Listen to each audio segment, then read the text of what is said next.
Dasturimizda tibbiyot mavzusi. Respublika ixtisoslashtirilgan kardiologiya ilmiy-amaliy tibbiyot markazi Surxondaryo viloyat filialida bemor yuragiga 3 kamerali kardiosinxronlovchi tibbiy qurilma o'rnatishdek murakkab turdagi jarrohlik amaliyoti o'tkazildi.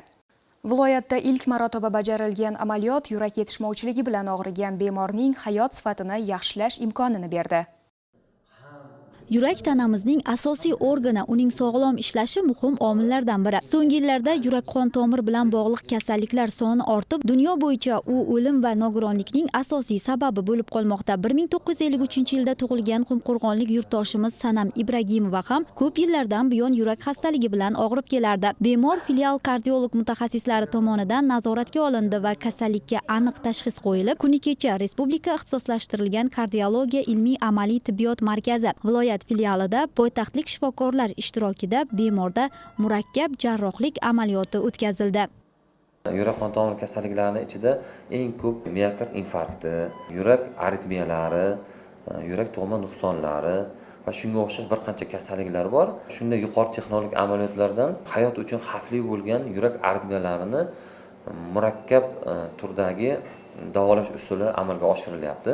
Bemorimiz bir necha yil oldin miokard infarkti o'tkazgan va undan keyin o'sha kardiografiya tekshiruvlari va stentlash amaliyoti amalga oshirilgan va o'sha miokard infarktini asoratlari sekin-sekin yuzaga chiqishni boshlagan.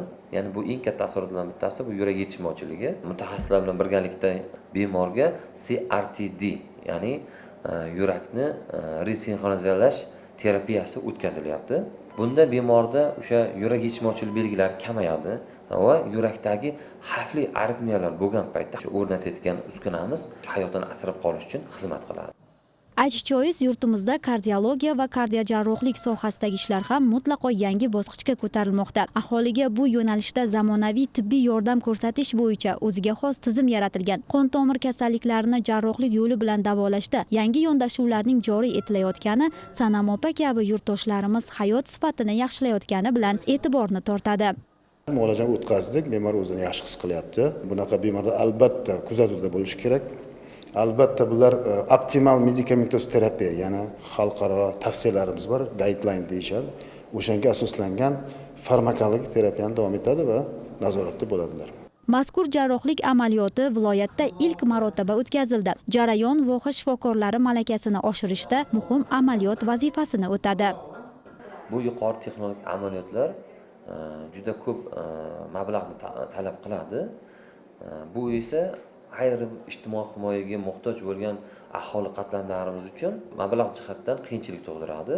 Shuning uchun bugun biz bu bemorimizni, ya'ni imtiyozli qatlamga ega bo'lgan bemorlar toifasiga kiradi va shu sababli biz davlat tibbiy sug'urta mablag'lari tomonidan ushbu yuqori texnologik amaliyotimizda mutlaqo bepul o'tkazib beramiz. Sohadagi xayrli tashabbuslar har bir yurtdoshimizga, ayniqsa Sanam Ibragimova kabi yurak xastaliklariga chalingan bemorlarga umid va yangi hayot bag'ishlamoqda. Doktorlar baraka topsin, dardimdan shifo topdim. Nafas olishim qiyin bo'lar edi. Ko'kragim qisilib turar edi shunda. Operatsiyadan keyin yaxshi his qilyapman o'zimda.